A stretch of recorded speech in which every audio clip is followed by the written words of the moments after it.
जय हिंद बच्चों, आज इस वीडियो में हम कक्षा 10वीं अध्याय 2 बहुपद अर्थात पॉलिनोमियल्स का अध्ययन करेंगे। आइए रिकॉल करते हैं कि बहुपद क्या होता है। कक्षा 9वीं में हमने देखा था कि चर और अचर पदों का गुणा करने से हमारे बीजीय व्यंजक के पद बनते हैं। इन पदों को जोड़ने से बीजीय व्यंजक बनता है। बहुपद एक प्रकार का बीजीय व्यंजक होता है जिसमें चर की घात एक पूर्ण संख्या होनी चाहिए। पूर्ण संख्या अर्थात 0, 1, 2, 3, 4 से लेके अनंत तक। चर की घात यदि पूर्ण संख्या है तो वह बीजीय व्यंजक बहुपद होता है, यह हमने पढ़ा था। पूर्ण संख्या या हम उसे कह सकते हैं ऋणोत्तर पूर्णांक अर्थात नॉन नेगेटिव इंटीजर। तो चर की घात यदि पूर्ण संख्या है या ऋणोत्तर पूर्णांक है तो वह बीजीय व्यंजक बहुपद कहलाता है। यदि हमें कोई बीजीय व्यंजक दिया है और उसे हमें यह चेक करना है कि वह बहुपद है या नहीं, तो हम उस बहुपद में चर की घात को चेक करेंगे। चर की घात यदि परिमेय संख्या है तो वह बहुपद नहीं होगा। चर की घात यदि ऋणात्मक पूर्णांक संख्या है तो वह बहुपद नहीं होगा। किसी बहुपद में पदों की संख्या के आधार पर उसे हम एक पदीय, द्विपदीय या त्रिपदीय बहुपद कहते हैं। इसी प्रकार किसी बहुपद में चर की उच्चतम घात बहुपद की घात कहलाती है। बहुपद की घात के आधार पर भी हम बहुपद को 3 भागों में बांटते हैं। यदि किसी बहुपद में चर की उच्चतम घात 1 है तो वह रैखिक बहुपद कहलाता है। यदि किसी बहुपद में चर की उच्चतम घात 2 है तो वह द्विघातीय बहुपद कहलाता है। इसी प्रकार यदि चर की उच्चतम घात 3 है तो वह त्रिघातीय बहुपद कहलाएगा। अब अंत में देखें बहुपद के शून्य क्या होते हैं। बहुपद के शून्य वे वास्तविक संख्याएं होती हैं जिन्हें उस बहुपद में चर से प्रतिस्थापित करने पर हमें बहुपद का मान 0 प्राप्त हो जाए। ये सब चीजें हम कक्षा 9वीं में पढ़ चुके हैं। अब इसके आगे बहुपद के शून्यकों का ज्यामितीय निरूपण से हमें कक्षा 10वीं में अध्ययन करना है। आइए शुरू करते हैं। आज इस वीडियो में हमारे सीखने के उद्देश्य अर्थात लर्निंग ऑब्जेक्टिव्स हैं बहुपदों के शून्यकों का ज्यामितीय अर्थ, किसी बहुपद के शून्यकों एवं गुणांकों में संबंध, बहुपदों के लिए विभाजन एल्गोरिथम। आइए सबसे पहले देखते हैं रैखिक बहुपद के शून्यक का ज्यामितीय अर्थ क्या होता है। हम जानते हैं कि रैखिक बहुपद y बराबर ax धन b का ग्राफ एक सरल रेखा होता है। उदाहरण के लिए यदि हम एक रैखिक बहुपद y बराबर 2x धन 3 का ग्राफ बनाते हैं तो यह ग्राफ बिंदुओं ऋण 2, ऋण 1 एवं 2 एवं 7 से जाने वाली एक सरल रेखा है। आपके स्क्रीन के दाईं तरफ रैखिक बहुपद y बराबर 2x धन 3 का ग्राफ बना है। यह 2 बिंदुओं ऋण 2, ऋण 1 तथा 2 एवं 7 से होकर जाता है। अब हम देखते हैं y बराबर 2x धन 3 का ग्राफ x अक्ष को बिंदु ऋण 3/2 एवं 0 पर प्रतिच्छेद करता है। चूंकि y बराबर 0 है अतः रैखिक बहुपद का शून्यक ऋण 3/2 है।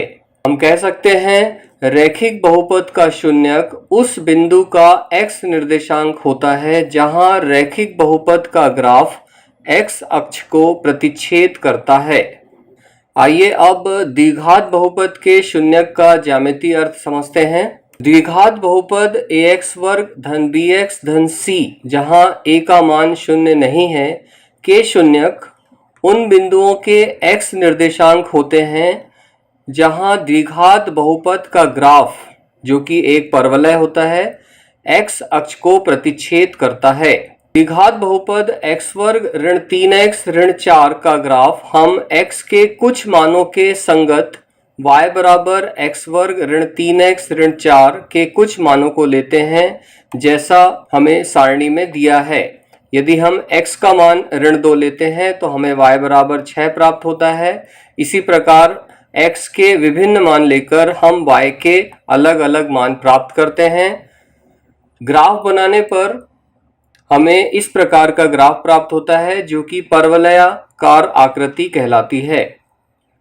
द्विघात बहुपद y बराबर x वर्ग ऋण 3x ऋण 4 के शून्यक उन बिंदुओं के x निर्देशांक है जहां बहुपद के ग्राफ को निरूपित करने वाला परवलय x अक्ष को प्रतिच्छेद करता है। आइए अब द्विघात बहुपद के शून्यक के ज्यामितीय अर्थ की विभिन्न स्थितियां देखते हैं।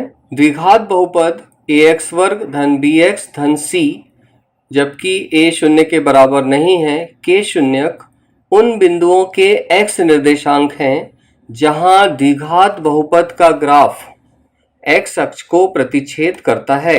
किसी भी द्विघात बहुपद के पहला दो भिन्न भिन्न शून्यक हो सकते हैं। आइए इसका ग्राफ देखते हैं। इस ग्राफ में द्विघात बहुपद के दो भिन्न भिन्न शून्यक दिखाए गए हैं, a तथा a'। आइए दूसरी स्थिति देखते हैं। दो बराबर शून्यक अर्थात एक शून्यक। आइए इस स्थिति का ग्राफ देखते हैं। यह बिंदु a एक शून्यक अर्थात दो बराबर शून्यक को दर्शाता है। तीसरी स्थिति जब कोई भी शून्यक नहीं है अर्थात बहुपद का ग्राफ x अक्ष को किसी भी बिंदु पर प्रतिच्छेद नहीं करता। हम यह भी कह सकते हैं कि घात 2 के किसी बहुपद के अधिकतम दो शून्यक हो सकते हैं। आइए अब त्रिघात बहुपद के शून्यक का ज्यामितीय अर्थ समझते हैं। त्रिघात बहुपद अर्थात a x की घात 3 धन b x की घात 2 धन c x धन d जहां a का मान शून्य नहीं है के शून्यक उन बिंदुओं के x निर्देशांक होते हैं जहां त्रिघात बहुपद का ग्राफ x अक्ष को प्रतिच्छेद करता है। आपके स्क्रीन के दाईं तरफ त्रिघात बहुपद का ग्राफ है और यह ग्राफ x अक्ष को तीन बिंदुओं पर प्रतिच्छेद करता है। हम यह कह सकते हैं घात 3 के किसी बहुपद के अधिकतम तीन शून्यक हो सकते हैं। यही त्रिघात बहुपद के शून्यक का ज्यामितीय अर्थ है। आइए इसका अभ्यास कर लेते हैं। नीचे दी गई प्रत्येक आकृति y बराबर px जहां px एक बहुपद है का ग्राफ है। ग्राफ से प्रत्येक के लिए शून्यकों की संख्या ज्ञात कीजिए। हमें 1 से लेकर 6 ग्राफ दिए गए हैं और हमें प्रत्येक ग्राफ में शून्यकों की संख्या ज्ञात करनी है। हम जानते हैं किसी बहुपद का ग्राफ x अक्ष को जितने बिंदुओं पर प्रतिच्छेद करता है वही उसके शून्यकों की संख्या होती है। आइए इसका उत्तर देखते हैं। आकृति 1 में बहुपद px का ग्राफ x अक्ष को केवल एक बिंदु पर प्रतिच्छेद करता हुआ दिखाई दे रहा है। अतः हम कह सकते हैं कि इस आकृति में बहुपद px के शून्यकों की संख्या 1 है क्योंकि ग्राफ x अक्ष को केवल एक बिंदु पर प्रतिच्छेद करता है। आइए आकृति 2 देखते हैं। आकृति 2 में बहुपद px का ग्राफ x अक्ष को दो बिंदुओं पर प्रतिच्छेद करता दिखाई दे रहा है। अतः हमारा उत्तर होगा इस बहुपद के शून्यकों की संख्या 2 है क्योंकि ग्राफ x अक्ष को दो बिंदुओं पर प्रतिच्छेद करता है। आकृति 3 में बहुपद का ग्राफ x अक्ष को तीन बिंदुओं पर प्रतिच्छेद करता दिखाई दे रहा है। अतः इस स्थिति में शून्यकों की संख्या 3 होगी। आइए आकृति 4 देखते हैं। आकृति 4 में बहुपद px का ग्राफ x अक्ष को केवल एक बिंदु पर प्रतिच्छेद करता दिखाई दे रहा है। अतः आकृति 4 में शून्यकों की संख्या 1 है। आकृति 5 में बहुपद px का ग्राफ x अक्ष को केवल एक बिंदु पर प्रतिच्छेद कर रहा है। अतः आकृति 5 के बहुपद के शून्यकों की संख्या 1 है। आकृति 6 में बहुपद px का ग्राफ x अक्ष को 4 बिंदुओं पर प्रतिच्छेद करता दिखाई दे रहा है। अतः हम कह सकते हैं आकृति 6 में बहुपद के शून्यकों की संख्या 4 है।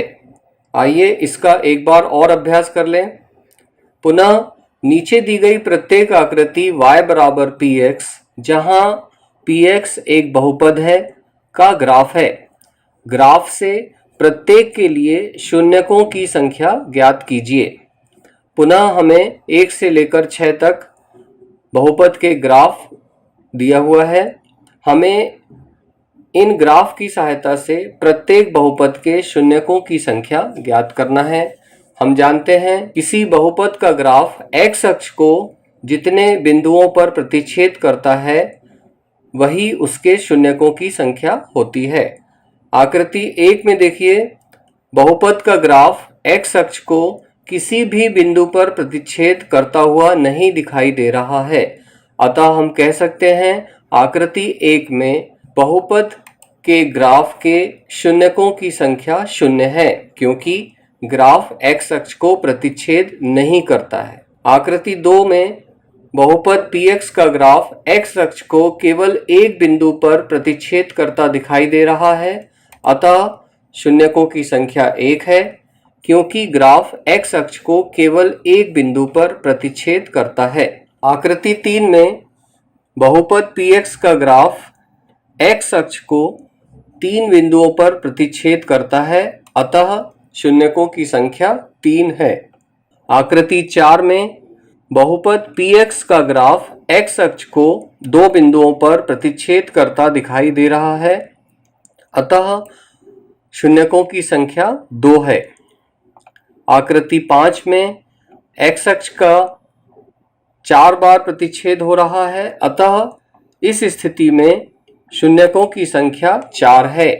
इसी प्रकार आकृति 6 में बहुपद का ग्राफ x अक्ष को 3 बिंदुओं पर प्रतिच्छेद करता है, अतः शून्यकों की संख्या 3 है। अब देखते हैं किसी बहुपद के शून्यकों एवं गुणांकों में क्या संबंध होता है। सबसे पहले रैखिक बहुपद। हम जानते हैं रैखिक बहुपद px बराबर ax धन b का शून्यक ऋण b बटे a होता है। रैखिक बहुपद px बराबर ax धन b में बहुपद के गुणांक a x का गुणांक कहलाता है तथा b अचर पद कहलाता है। अब यदि हम रैखिक बहुपद px बराबर 2x धन 3 लेते हैं, तब किसी वास्तविक संख्या k के लिए pk बराबर 2k धन 3 बराबर 0, अर्थात हमें k बराबर ऋण 3 बटे 2 प्राप्त होता है। अतः रैखिक बहुपद ax धन b का शून्यक k बराबर ऋण 3 बटे 2, या हम लिख सकते हैं बराबर ऋण b बटे a, या हम लिख सकते हैं ऋण अचर पद बटे x का गुणांक होता है। इस प्रकार हम देखते हैं कि रैखिक बहुपद के शून्यक का बहुपद के गुणांकों से इस प्रकार संबंध होता है। आइए अब द्विघात बहुपद px बराबर ax वर्ग धन bx धन c के शून्यकों एवं गुणांकों में संबंध समझते हैं। द्विघात बहुपद px बराबर ax वर्ग धन bx धन c में बहुपद के गुणांक a x वर्ग का गुणांक होता है, b x का गुणांक होता है, c अचर पद होता है। द्विघात बहुपद के शून्यकों एवं गुणांकों के संबंध को हम 2 भागों में समझेंगे।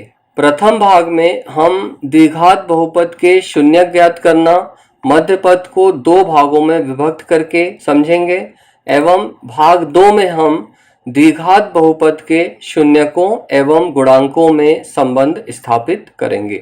भाग 1 द्विघात बहुपद के शून्यक ज्ञात करना मध्य पद को 2 भागों में विभक्त करके।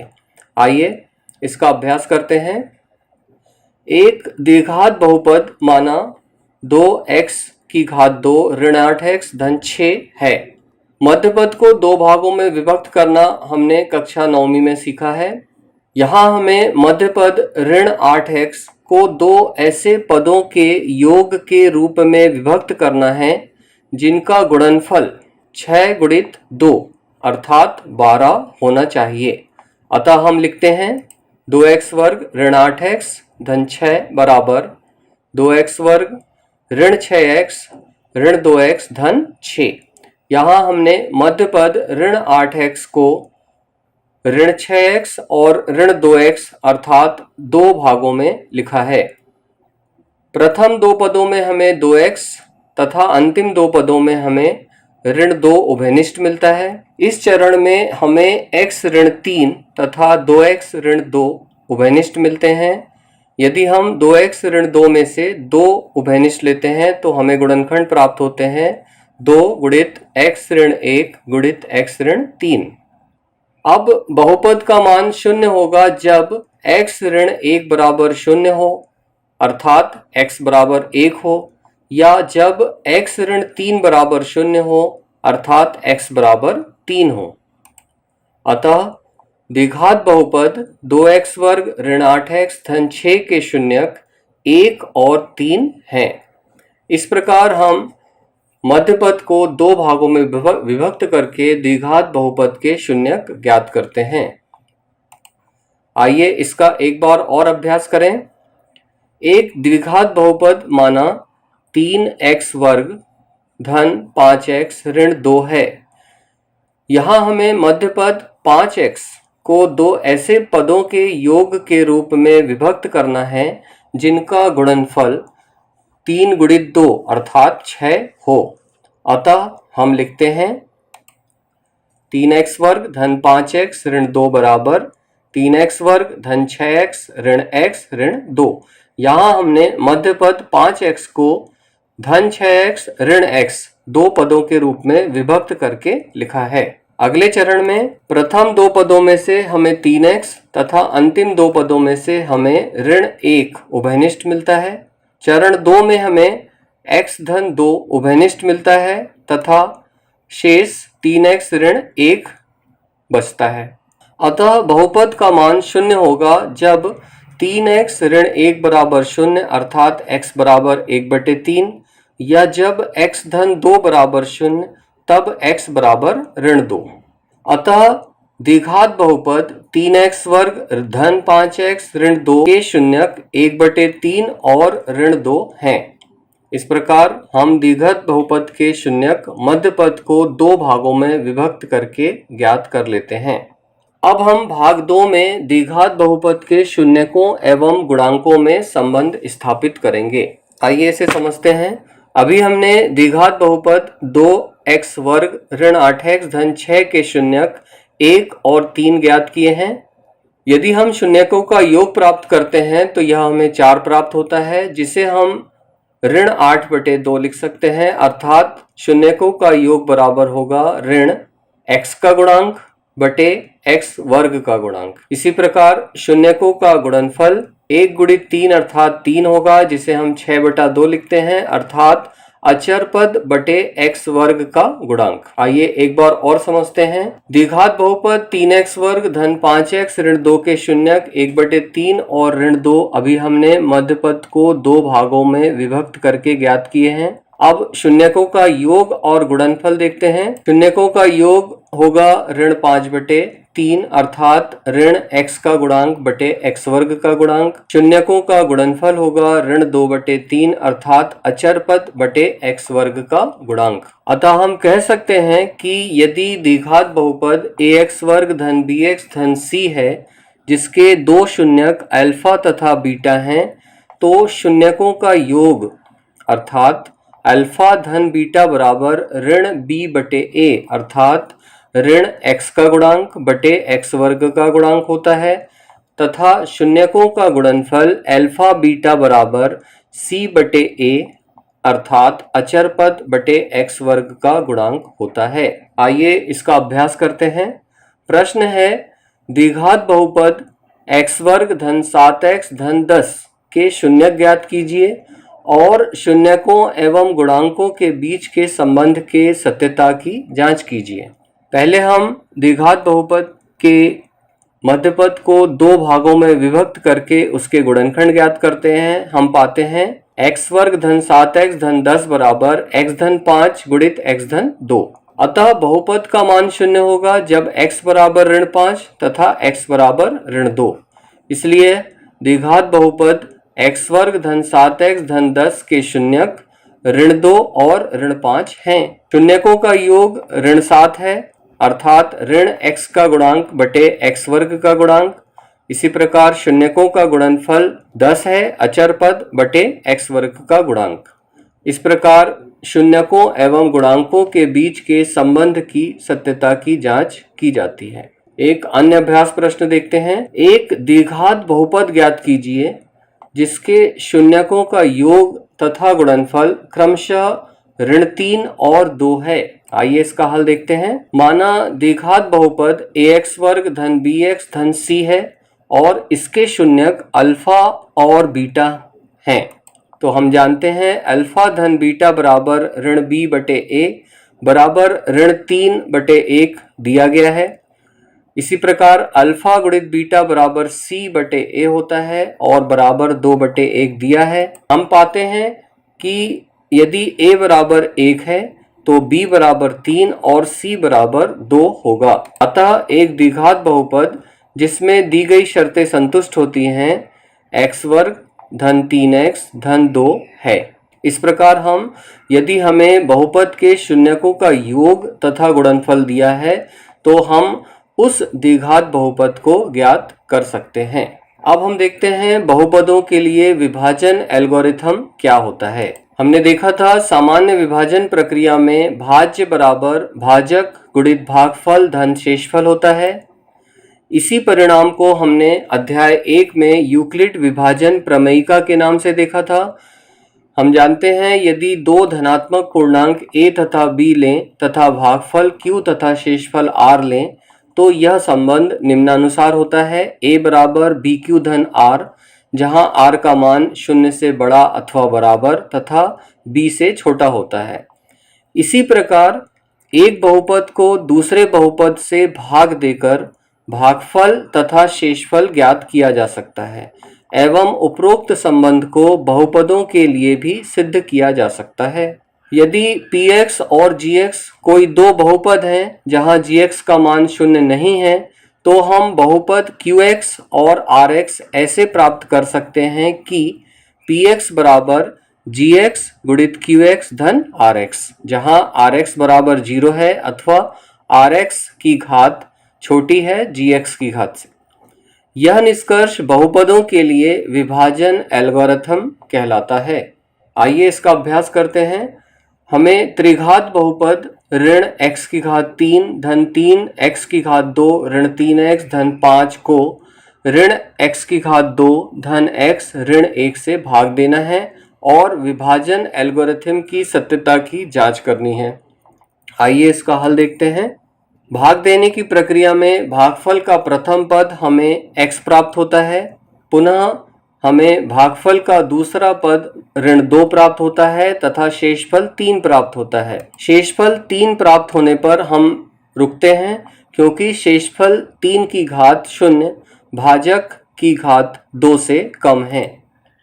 अब विभाजन एल्गोरिथम से भाज्य बराबर भाजक गुणित भागफल धन शेषफल में दाहिने तरफ समस्त मान प्रतिस्थापित करने पर हमें भाज्य का मान प्राप्त हो जाता है। अतः विभाजन एल्गोरिथम सत्यापित हो जाता है। आइए आज हमने जो पढ़ा उसकी एक बार पुनरावृत्ति कर लें। आज हमने पढ़ा घात 1, 2 और 3 के बहुपद क्रमशः रैखिक बहुपद, द्विघात बहुपद एवं त्रिघात बहुपद कहलाते हैं।